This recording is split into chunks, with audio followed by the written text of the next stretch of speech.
Angithokoze kakhulu uma phakathi kwenu namhlanje. Ngibonge mhlonishwa ukusiphathela lolu hlelo mavimbela njengongqongqoshe walomnyango wezamasiko namaciko esizwe kulesi sifundazwe saKwaZulu Natal. Kuba usiphathele lolu hlelo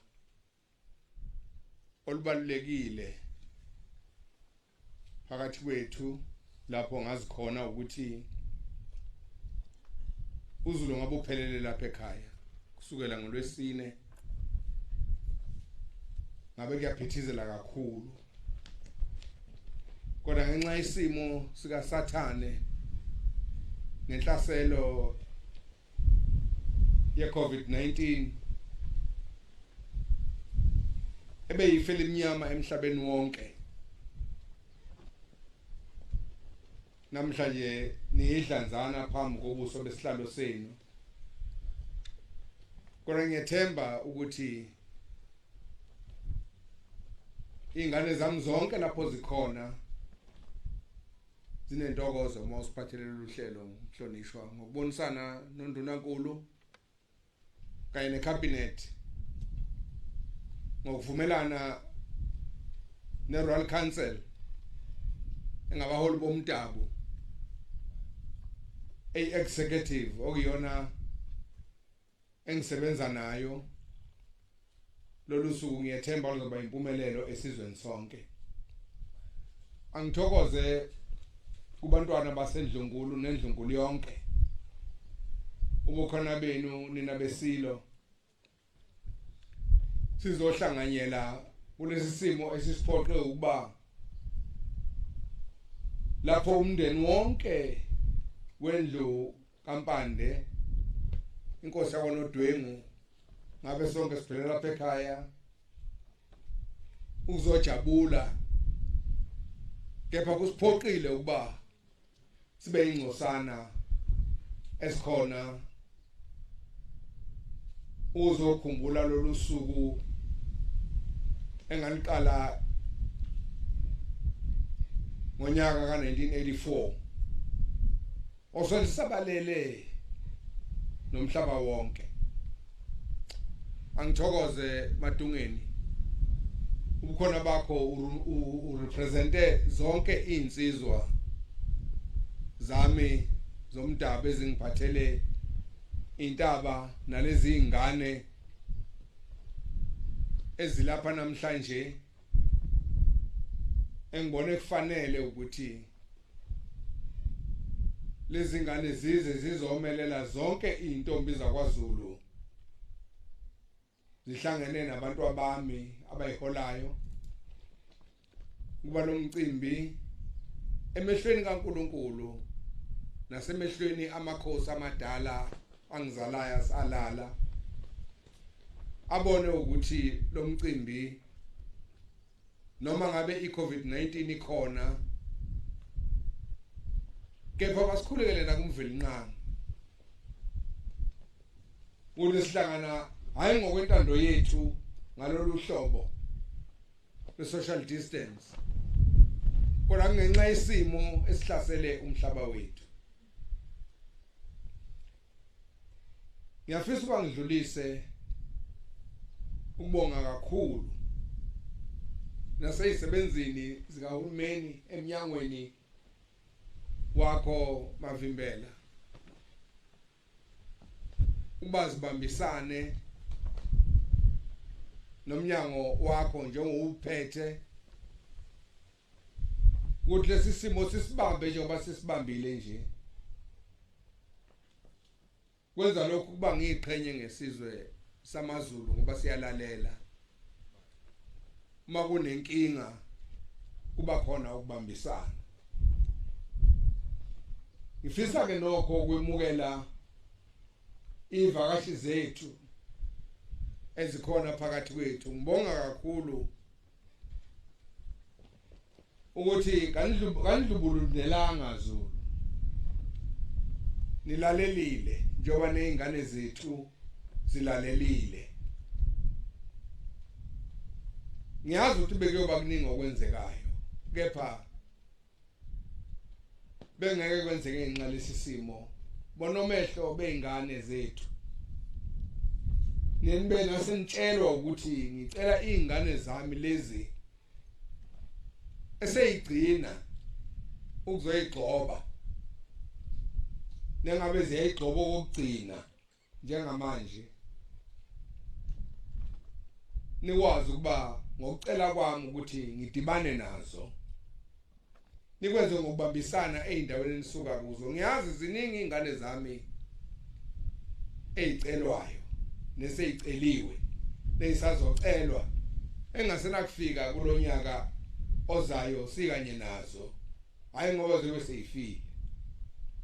Kodwa ngenxa ukuthi zobe sezingomama. Yingakho ngithe onomehlo kabathintwe kuso sonke isifundazwe ukuze sikwazi ukuhlanganisa lento yethu emehlweni kaNkulunkulu abone impela ukuthi sikhathazekile ngokuphatheka nesifo se-COVID-19.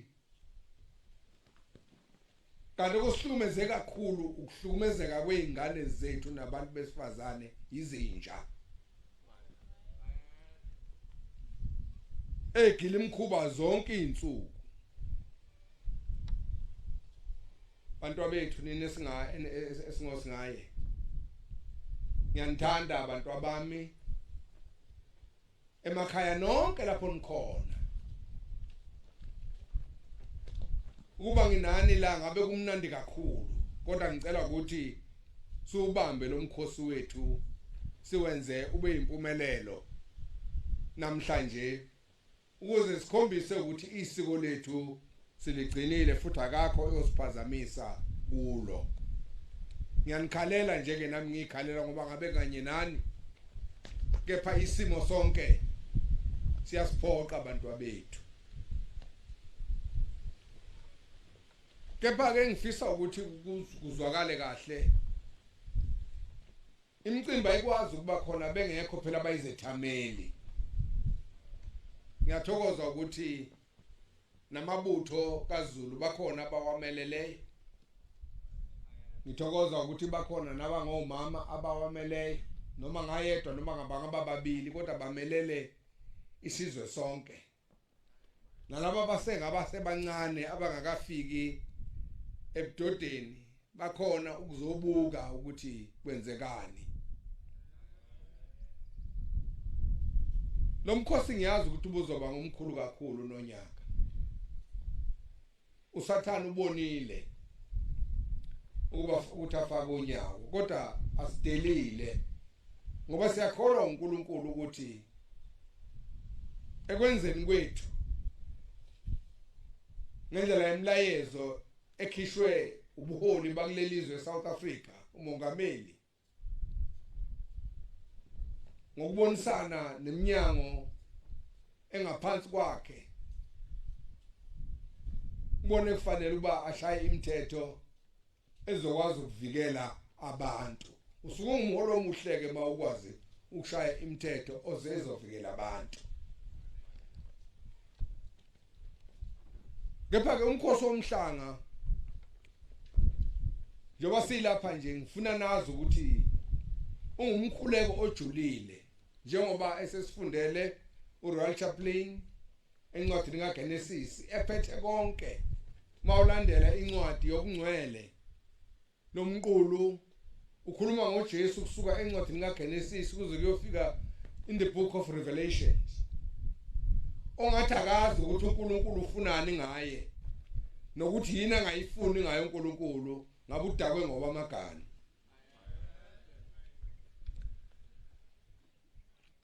Ngawo umkhosi lona isizwe siyavuselelwa siyavuseleleka futhi siyaqinisekiswa ngekusasa njengoba sazi ukuthi ikusasa lethu njengesizwe lisezandleni zethu.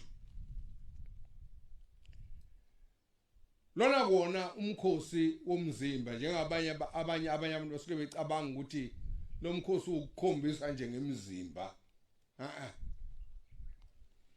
Njengoba abanye bekhuluma ngokungazi kufanele sibafundise ukuthi ubungcwele bomuntu wesifazane busekuyiphatheni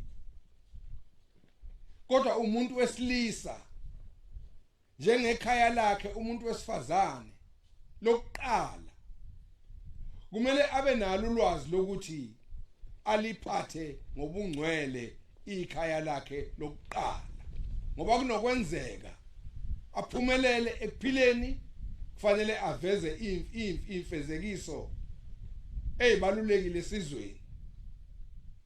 Kodwa uma ehlulekile futhi ukukwenza lokho esengaphakathi esibelethweni sikanina uNkulunkulu akamhlalisi kulelo khaya lokuqala likanina. Akekho ke umuntu owahlaliswa ngephutha ekhaya lakhe lokuqala likanina. Namhlanje ngizokhumbuza amadoda ukuthi kawaqonde kahle ukuthi njengoba esegila imkhuba ngezingane egila imkhuba ngabantu besifazane bahlukumeza kuze kufike esigabeni sokubulawa labo bantu kusho bazange bahleleke ezibelethweni zekhaya labo lokuqala umuntu wesifazane. Kulezi insuku ezintathu isizwe ngeintombi zaso zisuke zikhuleka sisuke sibonga nazo zizobonga futhi zinxusa nathi sinxusa okuhle kodwa ngezinto zomhlanga isizwe siyaqinisekiswa ukuthi uZulu usazokhula ngobuqotho. Uma ngimi phakathi kweni namhlanje ngizotshela isizwe sonke noma ngabe unhloboni yomuntu ukuthi guquka uthathe isigaba sokuba umuntu ngoba thina lezi zinto sikhule zingenzeki okusidabukisa kakhulu asakwazi ukusebenzisa lento ekwazi ukuqondisa umuntu thina lapha kwaZulu. Umuntu wesilisa la kwaZulu wayiqondiswa ngenduku yona ndlela ayikhuliswa ngayo. Manje imithetho iyasifinyeza ukwasiqondise laba abantu abagila imkhuba.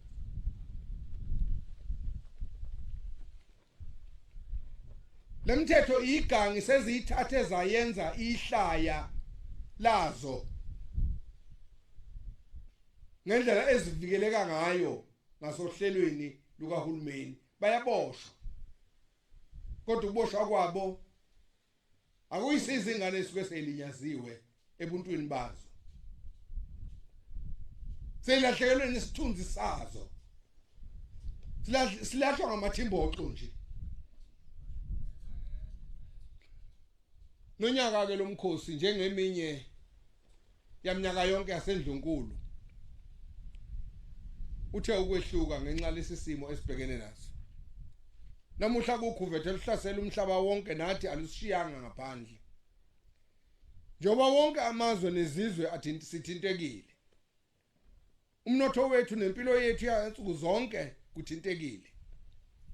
Imindeni eminingi izwe ubuhlungu obumangalisayo ngalesi sikhathi lapho ngenxa yemigomo inqindeka ukuba yenze lokho okulusiko onkolo uma kulondolozwa ngisho amalunga ayo emindeni. Awasangeni ngisho endlini, asedluliswa nje emasangweni. Ayikho into ebuhlungu njengaleyo nto, ngoba ukulondolozwa komuntu kusuke kuyolondolozwa inyama, sisuke sikhala sibuhlungu, kodwa sikubonayo bese sizohlanganyelwa amathimboxo nje-ke esehlukumeza nezingane zethu zibulawa ngalendlela, ngendlela esikwedlulwe ngayo. Siyacela uNkulunkulu ukuba akasilekelele. Kodwa ke namhlanje umkhuluko wethu ngalesi sikhathi ukuthi njengesizwe nomhlaba sedlule kuleli ife limnyama, ngoba uma nxa singakhuleki akukho lapho esiyophephiswa khona. Ngalesi sikhathi siyanxusa ukuba niqhubeke niphephise nina kanye nemiphakathi yenu kulolu bhubhane. Siyabonga ukuthi lolu hlalo ukuthena akuhlalwe in a social distance. Abantu bakithi basalulalela. Noma kubonakala abanye uthola beyihambela nje bonto ingathi sebekhohliwe ukuthi kunalolu bhubhane. Angisho ukuthi asilifake engqondweni, ngoba phela nezo ngeke liqhubeke ma sizoqhubeka nokuthi siyazi sizokufake, siyazi sizokufa, ngoba akuselona ukhuvethe phese olubulala abantu. Yuvalo siza ukufa, kodwa kusho ukuthi abantu abayiphathe kabi, ngoba vele ukufa kuyofika. Nawe obulalayo usudlwengula ingane wayikhipha isithunzi sayo, fanele wazi ukuthi uyokufa, uyoma phambi koyihlomkhulu bakubhonye ngendlela engazange uyibone emhlabeni. noNkulunkulu uyakukuthi lapha ngendlela engazange ibonwe umuntu, ngoba awukusondela ngisho ngaphakathi ezulwini lakhe. Uyoyithola nje indawo yakho lapho ohlala khona. Kepha-ke ngaba ngenza okulungileyo nanxa ngalomzuzu ngingathuleli isiqoko amakhulu ngamakhulu ezisebenzi zezempilo ezweni lakithi, abesebenza ngaphansi kwezimo ezibucayi bakithi, namanje asasebenza ngaphansi kwezimo ezibucayi. Kepha ngiyafisa ukuba ngisho ukuthi kulabo siyabonga kakhulu ukuzinikela kwabo ngaphansi kwezimo ezinzima kangaka. Sibonga nasemindenini yabo esaziyo ukuthi ibilala ingalele uma amalungu emindeni yawo ephumile eye ezibhedlela ukuyosebenza nasemitholampilo yakulelizwe. Njengoba siyazi ukuthi izibhedlela bese zisesabeka njengeindawo ezisikhupha, lapho ongeke ukwazi ukuba uyongena ngaphakathi ngenxa yokuthi noma ngabe uphethwe sifosini odokotela namanesi bayamesabela umuntu oza nje engaphethwe naye lolu khuvethe, kodwa phethwe nje umkhuhlane othize, ngoba bengasavunywa nokuba kungeno ezibhedlela. Namanje akukavunywa ukuba uhambe uyobona isiguli esiphethwe isifo esithize ngenxa yalesimo sokhuvethe, ukuthi ungasuka uphume naso mhlawumbe uma ngabe ubunaso ufike ushaye ngaphakathi singekho ngaphakathi esibhedlela.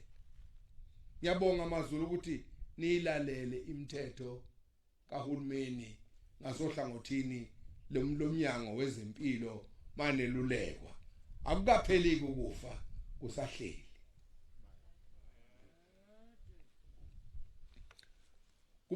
Kumalimi babantu abamhlophe, amandiya, amakhaladi, nakithi sinabantu abamnyama, kuzisebenzi zasemaplazini, siyabonga ngokuqhubeka nokukhiqiza ukudla okondla isizwe. Fanele nazi ukuthi nina niumgogodla wezwe, ngani isizwe siyaphila. ngalesi sikhathi kuhle umkhakha wezolimo uvikelwe wesekwe nangezimali ngoba umgogodla ngikusho lokhu ngazi kamhlophe ukuthi kunobuhlungu esibuzwa njalo lapho abalimi nezisebenzi bebulawa kulelizwe njengalento eyenzeke lapha na eNewcastle esicelayo ukuthi amaphoyisa awalilandele udaba ngoba siyakhuleka batholakale laba bantu ngoba kunokwenzeka sisole abantu ongafanele ngabe siyabasola mhlambe sisole abantu okuyibona ngabe sifanele ukubasola uthola ukuthi khona abantu abacashile esingabazi mhlamba abangekho kulelizwe kodwa abazodala inkinga ezweni lethu ukuze kubukeke ukuthi thina ngoba sisangena kuloluhla lo democracy emoguquguquka kwesimo sokuphatha bese bethi abanye awuthi sibaxove ngisho lokhu ngikubhekisa kakhulukazi emingceleni yezwe lethu ngoba ama-fingerprints makwenzeka izinto ayilandeleka kuqala abantu basheshe babanjwe okunjani lokhu kuba ama-fingerprints abantu bese ngathi adukile abaziwa abanikazi bawo kusho ukuthi ngenzeka kuba kusibona abalelizwe lolu daba ngibona ukuthi kumele silubuke ngezibuko zepolitiki nobuhlanga ngoba umlimi kakhiqizeli iqembu elithize kepha ukhiqizela isizwe sonke ngakho kwenzeka kubalimi nezisebenzi zasemaplazini kumele kusikhathaze hayi njengamaqembu noma umphakathi othize kepha kumele sikhathazeke njengesizwe esizothinteka uma sekuphazamiseka ukukhiqizwa kokudla nibonile maqala isimo se-lockdown uhulumeni uveze ibudget ka-500 billion uba kusizakale imiphakathi yethu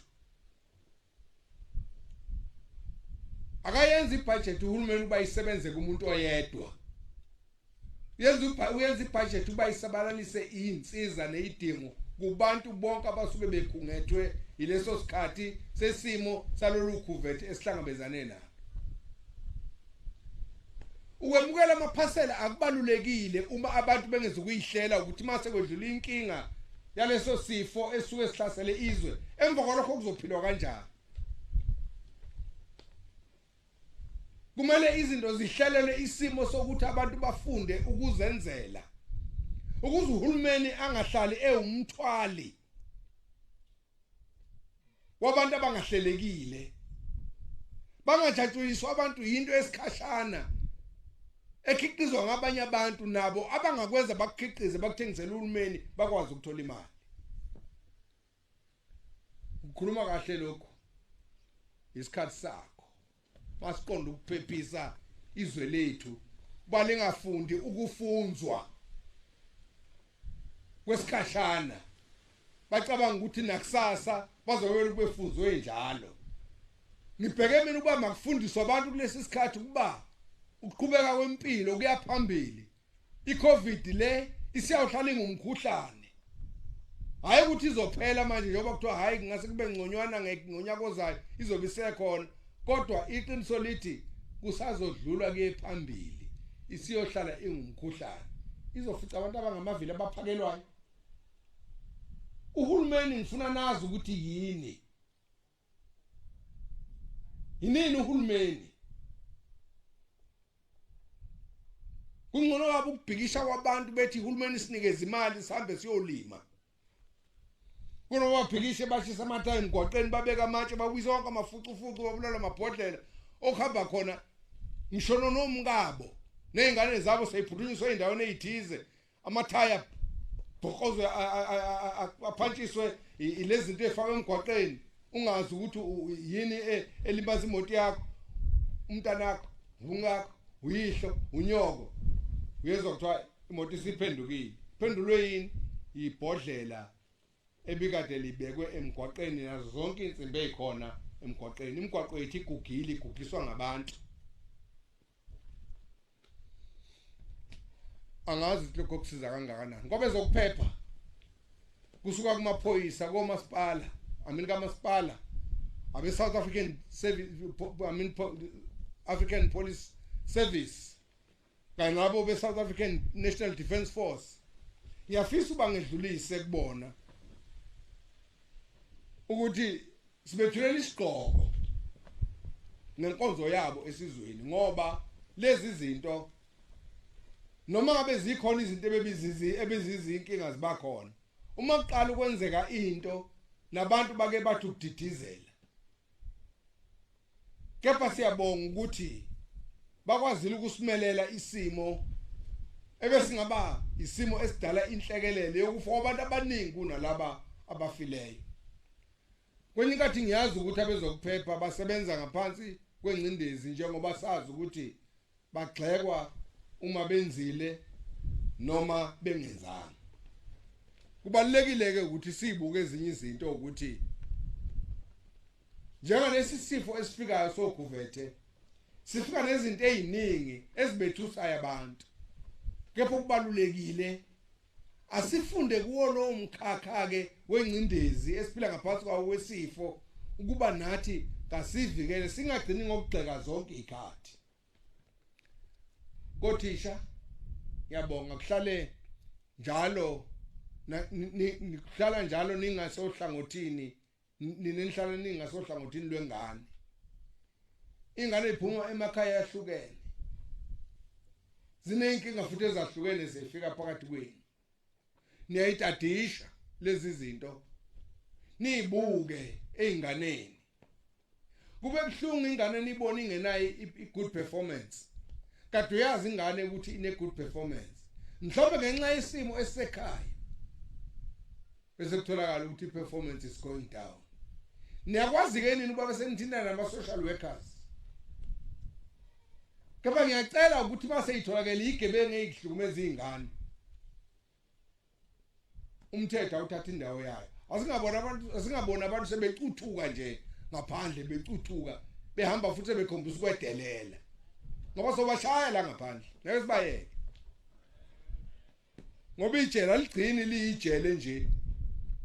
Lo muntu oyisigaba uyaphuma ngelinye ilanga, noma ngabe uphume esewuchwepheshe kangakanani, ngoba abanye bathi hayi suke sifunda ubugebengu obukhulu phakathi. Kodwa ziyangichaza ezinye iziboshwa, ngiyayihlonipha ngoba ziyabalungisa abanye abasuke begila imikhuba ebhedayo.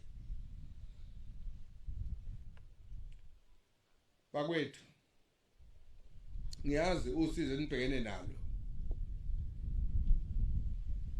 othisha bami, lapho ningakhathazwa nje kuphela, ingozi enibhekene nayo nezingane ezizalwa yini, kepha nalezi zomphakathi nesizwe. Ngiyacela kuhulumeni ukuba abavikele othisha nazo zonke izisebenzi ezisekhaleni lempi eminyangweni eyahlukene, ngoba abakwenzayo basuke bekwenzela inkonzo emqoka yesizwe bengaphansi kwakho uhulumeni, ukuze igama lakho uhulumeni libe nobungcwele noma kuxoxwa ngalo, nawe yenza kahle ukuze izinto zihambe kahle. And I take my hat to public servants like teachers, as I've just said, the police and the army, who are not only at the cold face of service delivery, but also care for the nation and its offsprings under very trying circumstances. You dedicate yourself even under immense justified and unjustified criticism. Zilondlela zimhlophe kube yisho ukuthi ngalezi ikhathi zosizi kube khona phakathi kwethu ababone ukuthi kabagile imkhuba nje basengeke ngasho, kodwa ke kulokho bese bedla imali okumele zilekelele imphakathi ekuvikeleni lolu kuvethe. umbiko okhishwe ngumcwaningi mabhuku omkhulu kuleli sonto usishaqise sonke nami ngeseka yonke imizamo yokuthi kungagcini njengokuba kuboshwe abantu kepha ngithi akubuya yonke le mali ehambile ibuyisele kubantu uhulumeni abeyikhiphele ukuthi isize bona ukhuvethela usitshengise okuthile ngezwe lethu ukuthi ikhona imali okungekho ngabantu abaqotho ekuyisebenziseni le mali nayinto ebuhlungu ingcapha manje ikuzakhamuzi zakuleli ukuthi ziyelusa noma ziyelusa kanjani imali yazo ngoba uma zingenzi lutho kuzoncipha emgodleni njengoba sizwa nje uhulumeni yini njengoba ngeke ngasho ninaZulu neNingizimu Afrika yonke nezizwe zonke ezikhona eNingizimu Afrika ake sizame ukushintsha indlela esenza ngayo masinikeza umsebenzi ngoba sidla amalahle ayawukwenza ukuba sikhulume njalo ngokuthi hawu bakithi ize libe nesibindi kangaka sokweba hawu mina ke njengenkosi yenu ngiyanigqugquzela ukuba niqhubeke nokuba izakhamuzi ezinendaba ngokwenzeka ezweni nangalokho ukugilwa ngemali yenu nikuvikele ningathuli uma kwebiwa alikho iqembu noma umphakathi okumele wamukele ukuxhashazwa ngamasela namandla noma namandla egwavuma aququda izimali zomphakathi kubhlungu kakhulu lokho kini nabantu abami nokukhanya esikhathini sokudideka niqhamuke ngesikhathi lapho umhlaba ungena esigabeni esinzima sokuzazi nokuzivikela abadala kini bayakhumbula ukuthi lo mkhosi ongeminye emidala eAfrika ngiwuvuselele ngonyaka ka1984 lona kwaba unyaka lapho umhlaba wazithola ubhekene nokuqala kanjalo nokubhebhetheka kwesifo sengculazi kepha ngokulalela uNkulunkulu ukuthi uthini eminyakeni emithathu ngaphambi kwalesifo sitholakale uNkulunkulu wangazisa ngaso ngase ngiyayiqala indaba ngiyikhuluma ngaso abanye baze bathi hawu isilo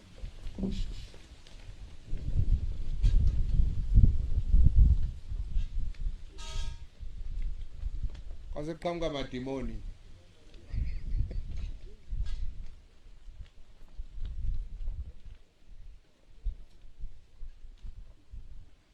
abanye baze bathi mhlambe ukukhuluma kwami ngicabanga ukuthi ngila amakhosi amadala ayekhuluma izinto zenzeke ngasuke ngahleka nje ngathi mina hawu ngoni vele kimi akho lonke lamakhosi ayikho inkosi engekho kimi nawe nje ubuhlezi lapho nje kuhleza abakini bakhona uya representing them noma ngikhuluma ngento engangilalithi uNkulunkulu uthini kimi ngayo ngakho uma lo mkhosi waqala njengomkhosi wamasiko kepha wagcina njengoba sazi usuwamukelwa njengesinye seyixazululo empini yokuvikela isifo sengculazi lokhu ke ingane zakwethu ngikubalula ngoba ngeseni isikhathi abantu abami nigcina isiko lapho njengonyoko izwe nomhlaba livika ubhubhane nani ke seniyingxenye namhlanje yokuba makuvikele lo bhubhane kepha umbuzo uthi ngabe ukwenza kwenu ngonyaka ka2020 kuzokwazi yini ukuletha isixazululo njengoba kwaba njalo konyoko nogogo benu ngonyaka ka1994 ka1984 mina ke njengenkosi yenu ngiyakholwa ukuthi izintombi zomhlanga ngo2020 zingaba isixazululo.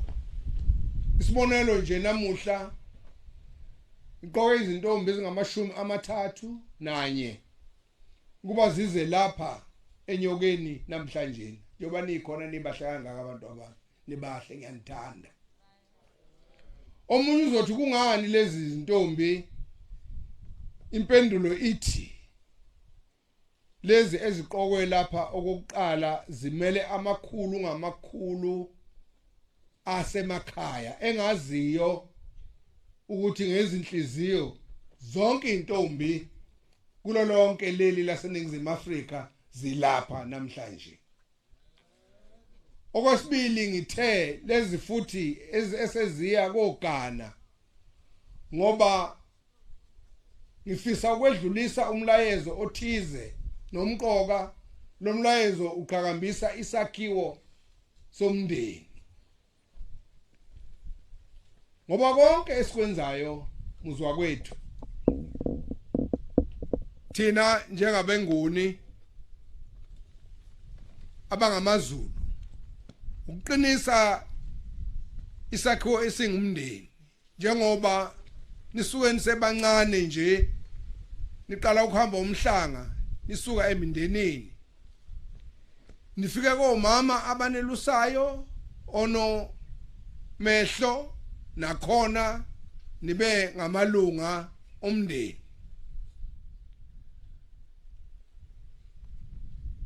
Umndeni wentombi zomhlanga bese kuthi uma senilapha enyokeni bese niba ngamalunga omndeni omkhulu wasendlunkulu yenu. Njengoba lezi intombi ezingama31 ezilapha ziyogana zisuka emindenini ziya kweminye imindeni nayilapho ziyoganela khona. Ngiyakholwa ukuthi ngalomkhosi singabuyisela isakhiwo somndeni endaweni yaso ehloniphekileyo. Lokho singakwenza uma seseka izintombi zomhlanga, siphatha kahle intombi emakhaya. Thina abantu besilisa ngendlela ehloniphekileyo. Angeke ngilandise indaba ejulile. Abanye abangayinaki. Akekho umuntu onamandla omqondo njengentombi ehamba umhlanga. Kanti amandla omqondo wokuzithiba ahlangana nokuzihlonipha, ukuzazi nokwazi ukuthi ufunane empilweni yakho.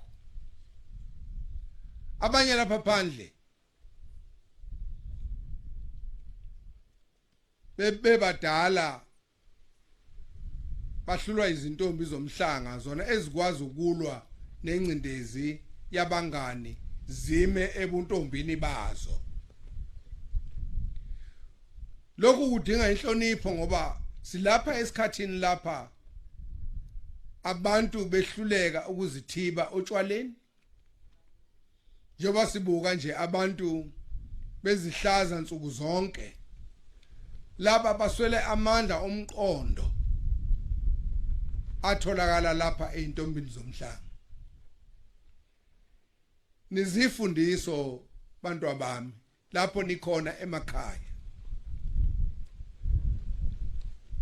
Engicelayo nje kukodwa ukuthi ngoba senibonile ukuthi niyahlaselwa kukhishwa lezi ingilozi ezingaphansi kwemilenze yenu. Ilezi ilwane ezinihlukumezayo zinilongo nemaqede bese ziyanibulala. Cela abantu abami nibafunda abantu abaneshelayo. Ngicela futhi ukugcine manje ingci ukuthi nithi nihamba umuntu ehamba endaweni ethize ahambe yedwa. Ngoba ukuhamba wedwa ngokunye kwezinto ezidedela ukuba abantu besilisa abazigangi bathole niyihlane abangagida kulo bawukhiphe wonke lo moya ingcwele ongaphansi kwemlenzeni.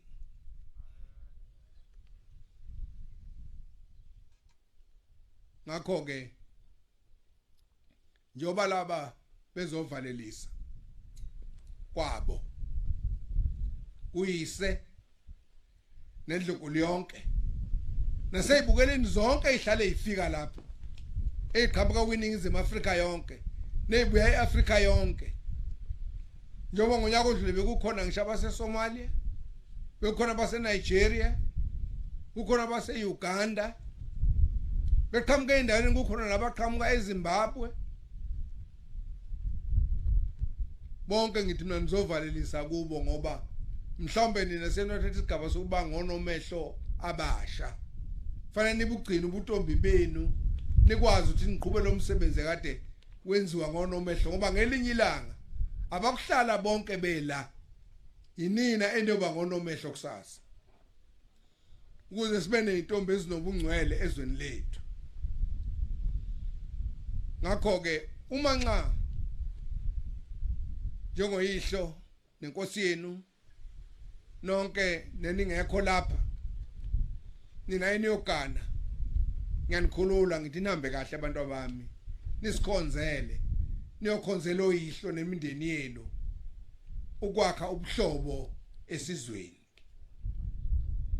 nasemindenini yenu nize ningahlukumezeki banganihlukumeza abayeni bena eniyakubo nibafundisa ubuqotho ukuthi kuba intombi into kuhambisana nokuba insizwa nsi.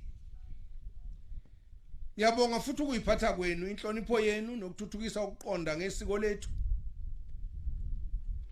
Ngethemba ukuthi abaningi abasalayo basazoqhubeka nokwenza lokho ngoba ukuhamba kwenu kukhona abasebehambe umhlanga iminyaka engaphezulu kwe10. Lokho nishaya isifuba nami ngishaya isifuba ngani bantu abami. I'm proud of you.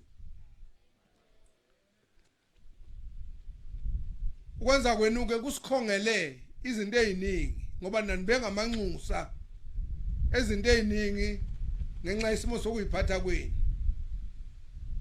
Ngoba nilithuthukisile isiko nibekile induku ebandla. Yebo nina nezinkulungwane zabake bedlula lapha nibenga amanxusa esiko namanje ngicela uba niyoqhubeka nibe njalo. Ukwenza kwenu kusikhongele abahlobo kuwo wonke amagumbu amane omhlaba. Abanye bebefika lapha ngomkhosi besuka komaJalimane, koAmerika, koBrithani naseChina. Ngakho ngithi lapha ukuthi bebevela ezweni lika njengoba sengishilo bonke izingane zami bebekhangwe izinto enizenzayo. Namhlanje ngabe sinamashayina ayimisela ukuza befuna uletha izintombi ngama-Boeings amabili nonyaka bezonifundisa banitrain banikhombise indlela yokuyivikela ngoba le yanto ayenzeka lapha ngonyaka odlule kwangayona nje just for entertainment. Kwakukhombisa ukuthi noma ngabe niyafika emakhaya kube khona izinto enifundiswa ngazo ukwazi ukuyivikela kulezi igila mkhuba. Ade sayakuthinta thathe ngekarati umlahle phansi. Thathe ngeshuthi umphezulu umshange sibhakele ecabanga ukuthi niyasazi. Fanele zifundiswe izingane zethu. Jimani manje. Ningamasotsha ami. Engushoyo ke ukuthi njengoba ngithe sengishilo ukuthi senginikhululile abantu abami.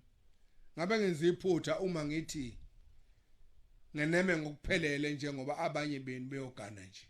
Njengomzali sengeke ngasho ngikhathazekile ngoba angibazi laba besilisa eniyakubo. Angiyazi nemindeni yabo.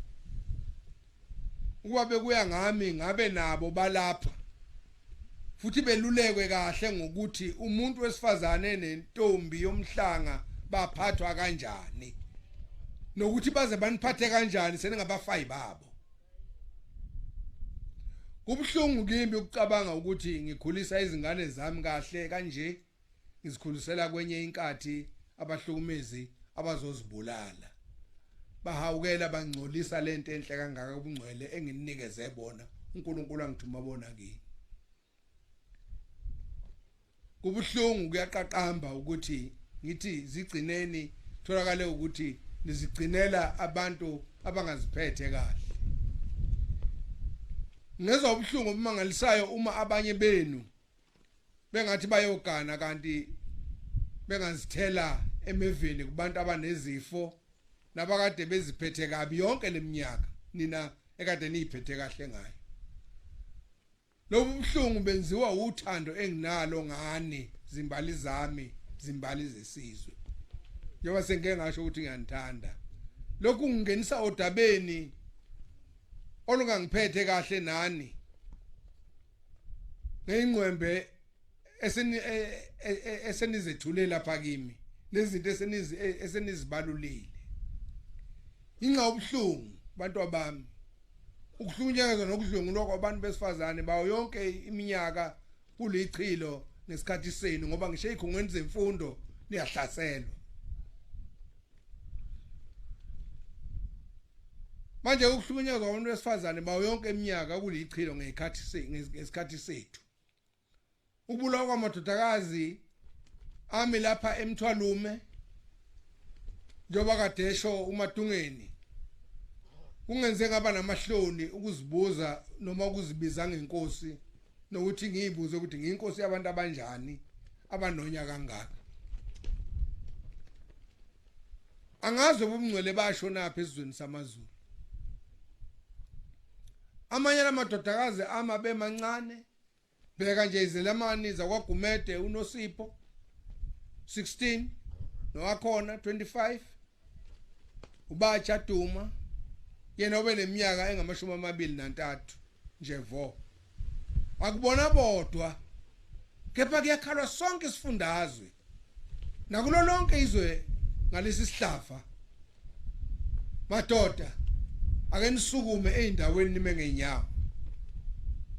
Ngiyacela ukuthi imembers zeRoyal Council esifundazweni sonke azisukume zime ngeinyawo. Kungekude ngisazobiza iRoyal Council executive uba ngizoxoxa nawe ngalesi simo esibhekene nalesi simo sethu ezweni. Ngoba ngeke siyemukele lento. Ngoba siyazi ukuthi lento isifaka ichilo kangakanani semhlabeni akwamanye amazwe nabafisa ukwenza izinto ezithize ezweni lethu. Kodwa bese bezobuka amanyala. Ukhuvethe lolu olubheki esibhekene nalo aluqhamukanga.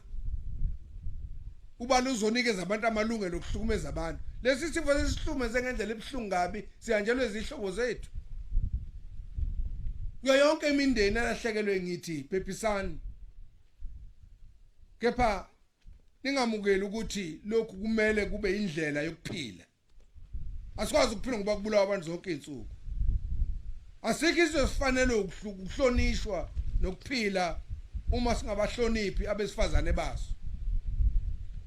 I also want to raise something that puts me to shame as the king femicide that has taken place in Mthwalume. Among the women who were killed are young girls like Nosipho Gumede, who was only 16 years old, Akona and Baja Duma, both of whom were only 25 years old. I offer sincerest condolences to the bereaved families, but we must not take this as a norm, because no nation that allows the killing of women deserves respect. Ngisasho njalo ke amazulu amahle. Ngifunga inkosi Cetshwayo lapha nenkandla ukuthi abukho ubukhosi okumele uhlonishwe uma kungasho lutho ngokuhlukunyezwa kwabesifazane nezingane. Kwisicelo sami bangikusho lokho. Ngiyamangala ukuthi kwenzekani. uthi yena lapha ekhona inkosi Cetshwa uthini mezwa lemkhuba na wonke amakhosi akwaZulu akhona nekhuluzo ezazikhona kuleyo mnyaka ayona uhulumeni okumele avotelwe uma ehluleka ukuvikela besifazane nezingane okunye ukungiphatha kabi ukusetshenziswa kwegama lesiko ukuvikela amanyala laba ngikhuluma ngalomkhuba okuthwala kwezingane namanje futhi ngithi ukuthwala kwezingane ngendlela engazi ngalo mina isiko lethu nophikisana nami ngajabula ukuthi akangichazele ukuthi mina engazeli isiko ukwedlu owazi ongangitshela ukuthi isiko lokuthwala ulazi ukwedlula mina uma ekhona lapha akaqhamuka ngitshele ukuthi libhalwe iphileli isiko nokuthi umthetho ophuma kubani noma isiko elenziwa ngumuntu othize ngoba abantu bacasha ngesiko begila imkhuba alikho isiko lakwaZulu elikhuluma ngokuthwala komuntu wesifazane bese ngiyamangala ke mina ukuthi indlela enjani le eyenza umuntu athengise ngendodakazi yakhe endodeni endala umndeni onjani lo owamukela ingane njengomfazi abanye baze bathi bayabonga noma bayobonga indaba ngoba ingane isiganile beshwa amachili ingane engakwazi ukuyivikela nokuyikhulumela kufanele ivikele umzalo wayo ayithengise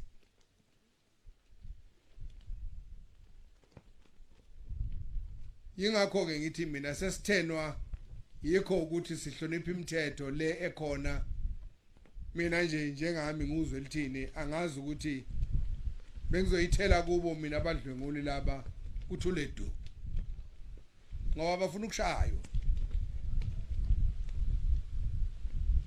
asizobuswa emgodweni lapha uthulwe bese kuthiwa inamalungelo uhulumeni akayena uhulumeni omalungelo obubi uhulumeni waseSouth Africa uhulumeni omalungelo amahle hayi amalungelo amabi kuthi uma inja le isiboshiwe bese iphenduka ivaka izikhunge khona ejele izibulala ngoba isaba ukubhekana namacala ayo ngangcono baba bathi bayeka nje ngabe phakathi kwethu kane sawuxoxa nabo ingaphela lento nje ngelanga elilodwa umbuzo ukuthi apha amadoda kwaZulu selingabuswa ngamathimboxo nje lona leli likaMthaniya kuthulwe nje kuthiwe du ngoba ngisho ukuthi ake nginikwe noma isonto nje ke ngithi kulibheka leli bese nibe niyithathela ke ngoba vele niyiphathele kukhona izinto ezingalunga njengoba ngayilungisa nje ngezizwe nje zami singalibangula kalula nje leliva kuthule ukuthi nje du mhlawumbe ngicabanga ukuthi kuyadlalwa ayike into ebuhlungu njengokuba igebengu zivikele nawo umthetho igila imkhuba ngawe ingane zami njengabantu besifazane baseNingizimu Afrika kufuna nazi ukuthi nginani nonke lapho nikhona ngiyonivikela kuze kube sekugcineni lokhu ngikwenza ngoba ngazi ukuthi obulala nina ubulala isizwe uqobo lwaso yoba ngishile ekuqaleni ukuthi nina niyikhaya lokuqala lapho umuntu ehlala khona umuntu wesifazane ondliwe abe yonke into akekho wondliwa ukuthi enzele imgilingwane enziwa laba abagila imkhuba obulalane nobulala uZulu ubulala iNingizimu Afrika neAfrika jikelele lempi ngeyami futhi ingeyawo wonke umuntu ozibiza ngomZulu kumele siyilwe I want women to rest assured that I am in their corner. I commit myself to your safety for as long as I live. All that women destroys, the Zulu Kingdom, South Africa, and Africa at large.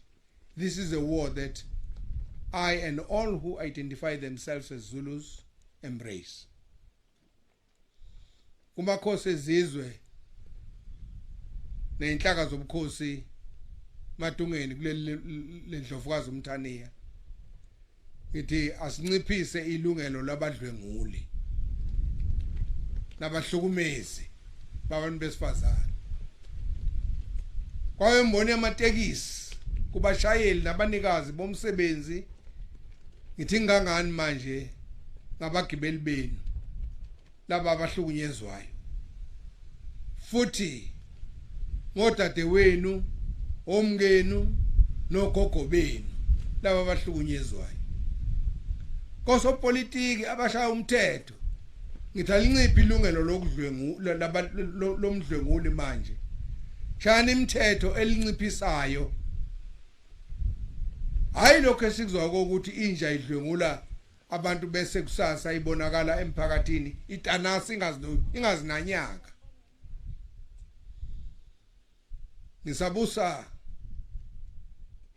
Ngisabuza ukuthi apha madoda uma sizwa lokhu okubhlungu kangaka. Zibhlungu lezi zinto.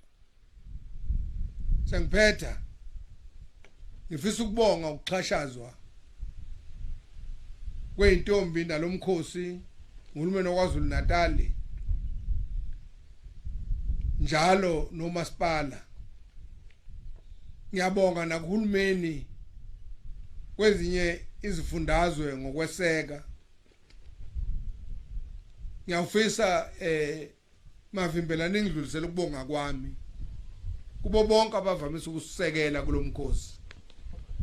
Kuthi noma nonyaka ngabanga nje ngasemhleni, kodwa nje ningedlulisela ukubonga kwami ukuba bazoneseka nani njengohulumeni wesifundazwe niphethe lomkhosi, ukuthi abangakhohlwa ukuthi sisekhona noma ngabe ukhuvethelo lusihlasele, kepha ngiyazi ukuthi lapho bekhona kubusisekile. Kosomabhizinisi nakubo siyabonga, nakohulumeni bamazwe ngamanxusa awo aseseka njalo abakhona siyabonga. Ngibonga ukukhethekile inxusa laseChina elamukela ukusebenzisana nami nokwamukela amaxhama okuxhumana namuhla asekhiqize izinhlelo eziningana phakathi kwami nabo.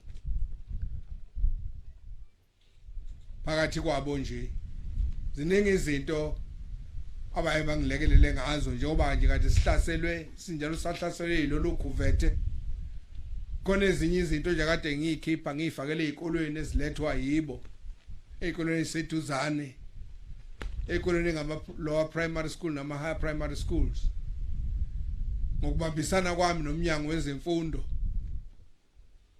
Ngiyababonga baseShayina ngokungilekelela. Ngiyafisa ukuthi lokhu kusabalale naso sonke isifundazwe, ngoba kuyisifiso sami ukuba nginezindlu lapha yana ama warehouse. Ngabe osomabhizinisi bonke kulesi sifundazwe ngiyabacela ukuthi akuthi abanakho abafisa ukunikela ngakho noma ngabe yini, ngoba abantu bakababa bahlupheka. Kwazi njalo mhlambe emva kwenyanga ezimbili kukhona izinto abazisa kulama warehouses kwesifundazwe ngokomasipala kulesi sifundazwe ukuze kubhekelelwe abantu abahlupheka kakhulu kunabanye. Lento futhi sengiyixoxile nabathize, ngibhizi ngiyayilungisa ukuthi kwenzeke, ngoba nakhona lapho ezifundazweni ngiyofuna abantu abaqotho. Lapha na kwi-Royal Council engamakhosi sizobonisana ukuthi lezi zinto zingamiswa kanjani ukuze kube khona abantu abazongena, kube khona osomabhizinisi, kube khona abafundisi nabezemfundo nabeminye iminyango ukubanjiswane ukuthi lezi zinto zifinyelele kahle kubantu, noma ngabe hloboni yosizo abafisa ukulifaka bakwazi abantu bakababa kulezo ndawo babonelelwe ilawo ma executive committees azobe lapho ukuze bakwazi ukwenza i-distribution ngendlela efaneleyo. Ezinye zezinto ke ngiyibongayo ekwenzeni kwesiqalo sabase China njengoba kwaba khona okwenzekayo ngo2017 phakathi kwamnabo kwakhona iZulu Chinese culture eyakhiwa silapha na Empire Palace Hotel lapho kukhona amashayina eqhamuka umhlaba wonke la izo displaya namabutha ekhona nesiphithiphithi sasikhona kusherishwa inkundla lapho yokukhombisa ukubambana ngoba masingakwazi ukuhlala ngaphansi kwesiko ayikwazi izinto kwenzeka ngalamagama amafishane Zulu ngithi umzabalazo esibhekene nawo wokhuvethe elumkhuhlane nokhuvethe lokuhlukunyezwa kwabesifazane kokubili lokukhomba inhlekelele okumele sibhekane nayo ngqo uZulu usuphakathi kwalempi kulempi ngimema nezinye izizwe ukuthi zingenelele zisikakise lomonakalo obhokekile ilizwe lethu ngiyafisa ke ukuthi ngingakaqedi ngoba izingane zami lezi ebengiyicelile ukuthi sibe khona engazi seyifike esigabeni sokubona odali bazo ebathandayo kunezipho ebengitheke cha ngoba bayazi ukuthi mangabe kuyisonto kuyakube nalomcimbi abasuke be computer kuwona bese bevalelisa sebehamba namhlanje lona lo uzothola okwakhe lokho okuzomthokozisa ngiyathokoza uNkulunkulu anibusise nginifisela ukubhala okuhle kumatikuletsheni noma izimo ngenxa yesimo sokhuvethe kube nomonakalo omkhulu ukushintsha kokuvulwa kwezikole nokungavulwa kodwa qinisela nje abantu abami uhulumeni uzamela nina niphathe kahle ningalwi nohulumeni bese lokhu kuvulwa izikole ivalwa kodwa nje asiqamekele ukuthi yonke into siyenza ngendlela ehloniphekile nezomukeleka embusweni wethu sizakhele ngoba yinini umbuso uNkulunkulu anibusise noma senibile emakhaya nginibonga nonke nihambe ngomsa ngiyabonga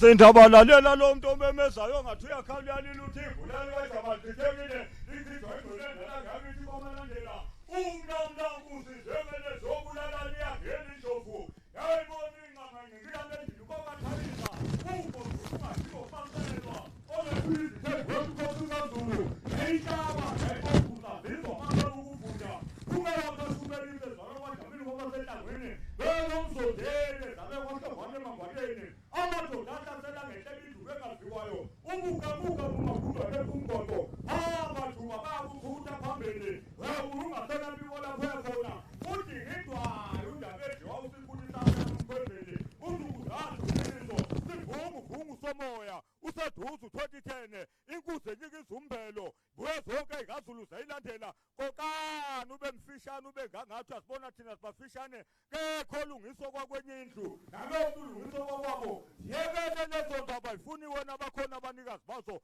deledele zehlihlathi inkungu yembathi intaba zomgungundlovu sesihlanze ngedela inkonyane lethu ukuthi kisisila sizalelwe kuleli sagugela kulo kekhuba yede enhlangweni abakhamukita sahlobo kuhlokwa amakhokhama ukuduma kwezulu umqiqo intombi zushaza uphindelele enyokeni hambisa umhlanga konga ngezwe lakhe yaguga nobuhle bayo gagu lentombi umanqoba isidwaba uyahuka uyahakanisa mntu kaBhusha obukhale hukanisa indoda kwelasenhlangwini isikhungu imbuzi yokwebiwa ikhungekabe ikhungele cekwesiwa iyawulikhipha ikhande tshanjeni ishole sonimbuzi yomuntu omkhulu magahle bhube salingana umfokazana fakele igusha wethu lezwe lihawu inqalisi vele ibutho lomhlaba uhlanganisa izukuyibutha zona ezinye ibutha komkhulu iyenqabi enqaphazi kabe mhlophe inyoni kayiphumule ayivuma ukuphuma ondini ubukhosa buqoma bunje ngantombi yona eqoma lapha ethanda khona wana umbanga ezweni ngoba izweni omnikazi walo